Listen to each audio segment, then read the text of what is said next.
नमस्कार, आप सभी का स्वागत है हमारी खास पेशकश में। 17 ब्रोकरेज हाउस यानी 17 सितारे अब हम आपके लिए लेकर आए हैं। 2017 की शुरुआत होने वाली है और इस शुरुआत से पहले वो कौन से ऐसे शेयर हैं जहां पर आप दांव लगाएं तो आपको एक अच्छा मुनाफा हो सकता है।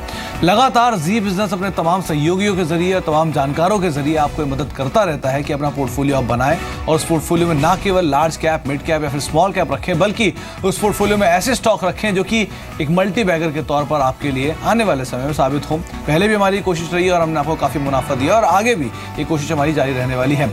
तो इसी कोशिश के तहत आज भी हम शुरुआत करते हैं और मेरे साथ मेरे चारों सहयोगी मौजूद भी हैं आपको ये वो सभी शेयर बताने के लिए जहां पर आप दांव लगा सकते हैं इस साल के लिए।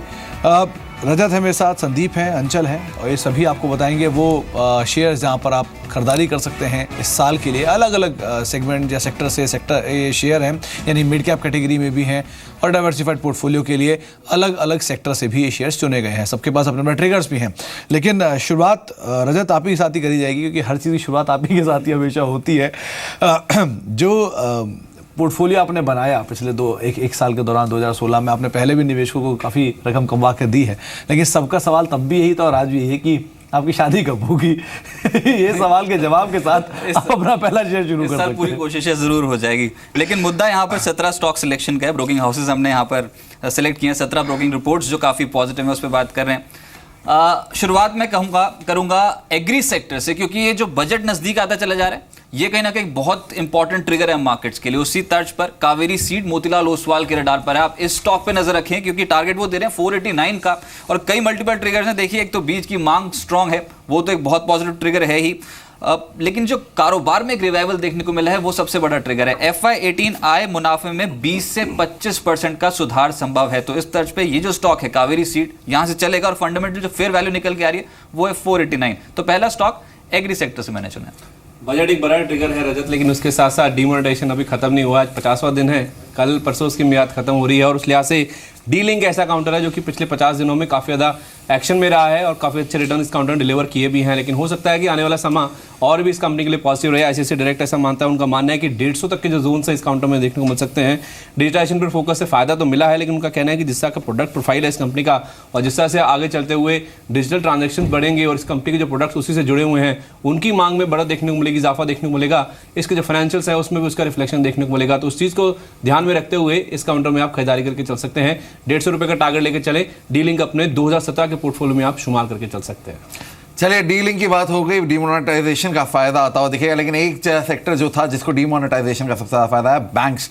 JNK बैंक पे नजर रखिए। CLSA मानता है कि शानदार पिक हो सकती है और 2017 में आपको बेहतर रिटर्न देती हुई दिखेगी कंपनी।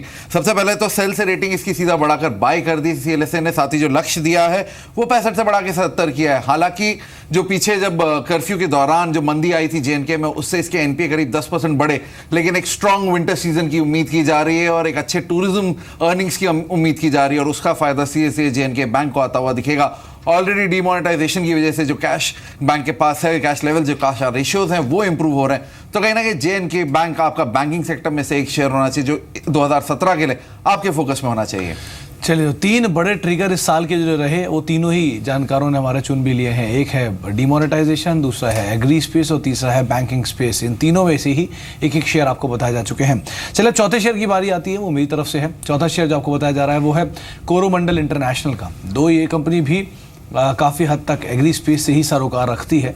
फर्टिलाइजर स्पेस में भी कंपनी का कामकाज है। 325 के टारगेट्स के लिए आप यहाँ पे खरीदारी कर सकते हैं, ये आपको पहली चीज़ बताई जा रही है। लेकिन इसको चुनने की जो बाकी वजह है वो ये एक तो अच्छा मानसून, अच्छा ट्रिगर है कंपनी के लिए। सरकारी पॉलिसीज चेंज होंगी, बजट में फर्टिलाइजर को लेकर वैसे भी कई सारी बातचीत होने की उम्मीद लगाई जा रही है।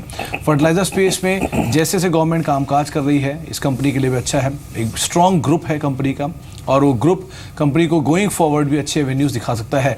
डेट के ऊपर कंपनी के बहुत ज़्यादा ट्रबल नहीं है, कैश का साउंड है कंपनी के पास और इन्हीं चीज़ों को आधार मानते हुए यहाँ पे खरीदारी की राय दी जा रही है। रादर UBS की एक रिपोर्ट को रिफर किया जा रहा है, उनका मानना है कि इसमें पोटेंशियल अपसाइड काफ़ी खुलते हुए दिखाई पड़ सकते हैं। 325 के टारगेट के लिए आप खरीदारी कर सकते हैं और सालाना आधार पर भी अगले 2 सालों में कंपनी 25% से ज़्यादा एक ग्रोथ दिखा सकती है। तो एक अच्छी ग्रोथ, एक अच्छे प्रमोटर और एक अच्छे ट्रिगर्स के आधार पर ये आपको शेयर बताया जा रहा है। लेकिन 2 शेयर एग्री स्पेस के, 1 शेयर बैंक और 1 शेयर डीमोनेटाइजेशन का चुना गया है अब तक के लिए। रजत, अगले शेयर पे आप पे जाने से पहले जरूर पूछना चाहूंगा कि आपने एग्री क्यों चुना? एग्री, क्योंकि इस समय जो सबसे बड़ा ट्रिगर मार्केट्स के लिए वो बजट ही है, और सुमित सबको पता है कि बजट में हो सकता है कि कुछ बहुत बड़े अनाउंसमेंट्स, नोटबंदी का जो इफेक्ट हो किसानों पे बहुत ज़्यादा जैसे से आप बोल रहे हैं उधर संदीप आपकी तरफ मुस्कुरा रहे हैं कि अगला डिमोनेटाइजेशन की तरफ से या फिर बजट के बाद शायद उनकी तरफ से भी कुछ इंपैक्ट आता हुआ दिखाई पड़े। क्या कहते हैं संदीप आप? बिल्कुल देखने को मिल सकता है। तो चलिए, डिमोनेटाइजेशन का या फिर बजट के लिए जो अच्छा ट्रिगर या अगला ट्रिगर रहेगा वो शायद एग्री नहीं, डिमोनेटाइजेशन पे भी हो सकता है। और अगर कहीं फार्म लोन वेवर जैसी कोई चीज आ गई तो शायद अंचल भी इसमें इंक्लूड होते हुए दिखाई पड़े। बिल्कुल नहीं, लेकिन जो अगला शेयर है मेरे पोर्टफोलियो में, इनफैक्ट वो बहुत स्ट्रॉन्ग काउंटर है। मैं समझता हूँ कि जो मॉडल है इस कंपनी का वो एक ऐसा ट्रिगर है जो आउट परफॉर्मेंस शो कर देगा स्टॉक प्राइस में। मैं बात कर रहा हूँ डॉक्टर लाल पाथ लैब्स की। लिस्टिंग ठीक थी, उसके बाद गेन्स भी देखने को मिले, लेकिन ओवरऑल कार्वी की जो रिपोर्ट आई है उसमें जो टारगेट है वो है 1285 का। देखिए, डिमोनेटाइजेशन का असर तो होगा नो डाउट पूरे कारोबार पे अगली कुछ तिमाहियों में, लेकिन FY18 की जो ग्रोथ है वो बहुत स्ट्रांग रह सकती है। और जैसे मैंने कहा कि बिजनेस मॉडल और जिस तरीके से यहाँ पर एक्सपैंड कर रही है पूरे देश भर में डॉक्टर लाल पाथ लैब्स, वो एक बड़ा ट्रिगर है। टारगेट कार्वी मानता है कि 1285 ये फेयर वैल्यू है, इस आधार पर इस स्टॉक पे भी खरीदारी की जा सकती है। डॉक्टर लाल पाथ लैब्स रजत इतना स्ट्रॉन्ग परफॉर्मर रहा, एक अच्छे नंबर्स ने दिए हैं, लिस्टिंग भी काफ़ी अच्छी हुई है, बड़ा रनअप भी दिखा चुका है, लेकिन उसके बावजूद आपने उसको चुना है 1300 रुपये के टारगेट्स के लिए। कोई खास वजह? बिल्कुल, ये जो इनफैक्ट जिस तरीके का परफॉर्मेंस है लेबोरेटरी काउंटर्स का, हो सकता है कि आने वाले समय के लिए जारी रहे, क्योंकि बिजनेस मॉडल बहुत स्ट्रांग है। वैल्यू देखिए बाजार अपने तर्ज पे खुद देता है, जो सबको पता है कि ऐसा कोई जरूरी नहीं होता कि कोई स्टॉक बहुत ज़्यादा एक्सपेंसिव हो जाए तो उसके बाद वो चलेगा नहीं। जिस तरीके का आउटलुक है और जो कारोबार एक्सपेंशन जिस मोड पे है कंपनी का, तो एक्सपोनेंशियल ग्रोथ डेफिनेटली जिस तरह से क्लाइमेट चेंज हो रहा है उस वजह से ये भले ही नोटबंदी का असर आया भी है, लेकिन जो वॉल्यूम्स हैं इस स्पेस के उसमें कुछ खास असर नहीं देखने को मिला, क्योंकि इस दौरान आप देखते हैं कि यूजुअली जो टेस्ट होते हैं, जो पैथोलॉजी लैब्स होते हैं, उनकी जो डिमांड है उसमें खास तौर पे इजाफा देखने को मिलता है। बिल्कुल बीमार पड़ते हैं और उसका फायदा देखने को मिलता है, और तरह तरह की जिस तरह की नई बीमारियां आ रही हैं में इतने लोग बीमार ना पड़े। somebody's loss is somebody's gain, और डॉक्टर लाल पाथ लैब के लिए ये एक बहुत बड़ा ट्रिगर रहेगा इस बार। संदीप, आप भी इसी तरह से कोई शेयर लेकर आए, फिर आपने कोई अलग शेयर चुना? मैं थोड़ा आपको पावर अप करना चाहूंगा। पावर सेक्टर पे सरकार का काफी फोकस रहा है और काफी इस पे बातें होती भी हैं। इनफैक्ट सरकार ने काफी ज्यादा कदम उठाए भी हैं इस पूरे स्पेस के रिफॉर्म्स को लेके, और CSE सिटी मानता है कि इसमें आप खरीदारी करके चल सकते हैं। उनका मानना है कि 790 तक के टारगेट्स आप इस काउंटर में अचीव होते हुए देख सकते हैं। इंडियन यूटिलिटी स्पेस जो है उसमें स्मॉल कैप में इनफैक्ट उनका ये सबसे पसंदीदा काउंटर है।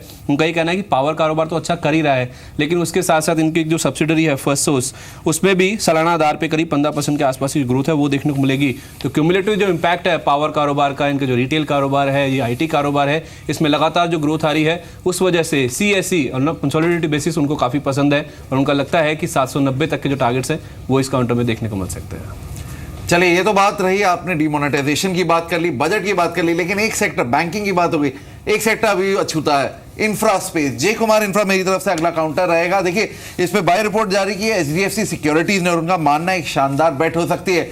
हालांकि Q2 नंबर्स वीक थे, लेकिन उसके बावजूद भी जो भरोसा है वो अभी बरकरार है। कंपनी बहुत साउंड है, वैल्यूएशंस बेहद आकर्षक है, और एक सबसे बड़ी supporting factor order book. Company की एक मजबूत ऑर्डर बुक है, लगातार सरकारी ऑर्डर्स पूरे करती रही है, ऑन टाइम डिलीवरी रही है, और नए ऑर्डर्स के लिए भी बिड कर रही है। तो कहीं ना कहीं ऑर्डर बुक इसके लिए एक बड़ा ट्रिगर रहेगा 2017 में।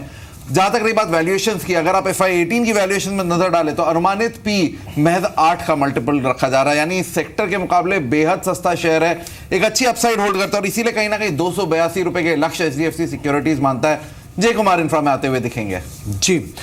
चलो, तो इंफ्रा स्पेस भी आपको बताया जा चुका है, पावर में से भी आपको रूबरू कराया गया है, और उसके अलावा जो तीसरा शेयर आपको बताया है वो है एक यूनिक बिजनेस मॉडल में डॉक्टर लाल पाथ लैब्स। लेकिन अब ट्रेडिशनली FMCG स्पेस को आप ना भूलें, यानी अगर अपना पोर्टफोलियो आप बना रहे हैं, एग्रेसिव स्टॉक्स आपने लिए इंफ्रा स्पेस के, बैंकिंग स्पेस के, तो आप एक संभलने के लिए अपने पोर्टफोलियो में आप FMCG स्पेस की कंपनी कोलगेट को भी रख सकते हैं।